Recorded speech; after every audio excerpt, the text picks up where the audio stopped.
consider myself pretty lucky in the way that I was raised, and it isn't that I had a perfect family by any means, but Mom and Dad taught us some pretty powerful lessons. Some of them I realized right away, and some of them I've come to realize as I've become an adult. We had some really good friends, Marla and Ella. In fact, they're the people that I'm named after. And they would come to our house fairly often with their family. Now, they had 8 kids, and we absolutely loved when they came because those additional 8 meant there were so many more other kids to play with. You could do so much more with 11 than you could with 3. They would sometimes come for an afternoon, like on a Sunday afternoon, or they would sometimes come for supper.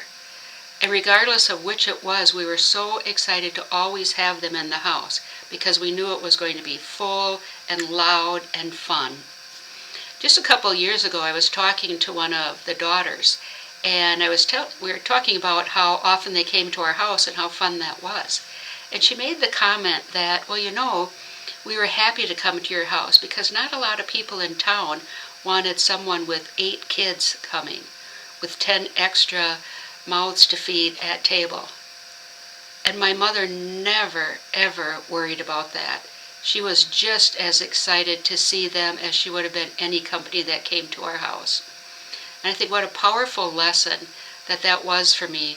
Not only that all are welcome, that you don't distinguish between just feeding a few extra versus feeding quite a few extra, but that you're also looking at what Jesus is saying in this weekend's gospel, where the disciples at first are trying to keep the children from coming to him. I don't know if they thought he was too tired, if he was too busy, if he was meant for bigger things than talking to little kids, but Jesus gets a little indignant, and he says, don't stop the kids from coming to me. Let the children come to me, because the kingdom of God belongs to such as these. The innocence, the life, the enthusiasm, the trust in the children. Let them come to me. In fact, let them come to me because they can teach you something about how you can approach me as well. One of the favorite pictures of Jesus and the children that I have, in fact, I always put it in the reconciliation room when I go to a new parish, is this picture. I just love the compassion, not only on the face of Jesus as he has his arm around the little boy, but also in the little girl who is resting her head on his shoulder, and how comfortable Jesus is with that. And those who are behind waiting their turn, knowing that Jesus is going to be attentive to them as well, that he's going to be welcoming them, that he's going to treat them as though they are as important as any of the adults might be, that they too are worthy of his time. Jesus can continue to teach us that we need to be welcoming everyone, that we, just like we can't decide who Jesus should welcome, we shouldn't decide who we welcome, especially within our parishes, but hopefully also within our own lives.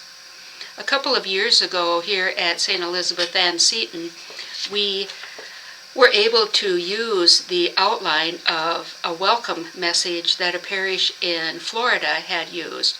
We had permission to use it in Gillett, and then again tweaked it a little bit for here at St. Elizabeth Ann Seton. But I'd like to read it to you. I think it sets forth the ideal. It sets forth the reality of the people that Jesus would welcome, and hopefully it sets forward that reality or that goal for who we would welcome as well. And it says, we extend a special welcome to those who are single, married, divorced, gay, filthy rich, dirt poor, yo no hablo inglés. We extend a special welcome to those who are crying newborn, skinny as a rail, or could afford to lose a few pounds. We welcome if you can sing like Andre Bocelli or can't carry a note in a bucket. You're welcome here if you're just browsing, just woke up, or just got out of jail. We don't care if you're more Catholic than the Pope or haven't been to church since little Joey's baptism. We extend a special welcome to those who are over 60 but not grown up yet, and to teenagers who are growing up too fast. We welcome soccer moms, NASCAR dads, starving artists, tree huggers, latte sippers, vegetarians, junk food eaters. We welcome those who are in recovery or still addicted. We welcome you if you're having problems, or if you're down in the dumps, or you don't like organized religion. We've been there too. If you blew all your money at the casino, you're welcome here. We offer a special welcome to those who think the earth is flat, work too hard, don't work, can't spell, or came because grandma is in town and wanted to go to church. We welcome those who are inked, pierced, or both. We offer a special welcome to those who could use a prayer right now, had religion shoved down your throat as a kid, or got lost in traffic and wound up here by mistake. We welcome the flexible, inflexible, tolerant, and intolerant, those who laughed as well as those who gasped at this welcome card. And then it ends with simply the words, "We welcome you." Hopefully that message that we proclaim in words is even more importantly shown in our attitudes, shown in our actions, shown in our truly welcoming all people. And it just so happens on the back of the card we also have a welcome for parents with young children, and saying, they're going to make noise. This is what kids do. And please keep bringing them, because we need that reminder that the church is still alive. We need that reminder that there are those who are passing on the faith to the younger generation. We hear those sounds of babies, we hear those sounds of toddlers, and we know that that is life for the church.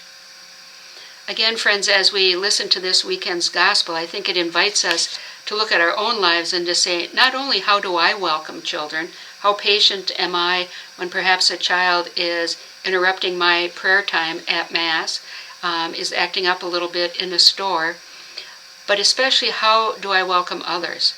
Do I welcome them in the same way that Christ does? Do I try to tell Christ that there are some people that maybe he shouldn't be as welcoming toward because I'm not comfortable with it myself? Hopefully that answer is no. Hopefully as we ask that question, our hearts continue to expand with those that we are allowing into our lives, with those we are welcoming, so that we can recognize how big our God is and be as big as God is ourselves.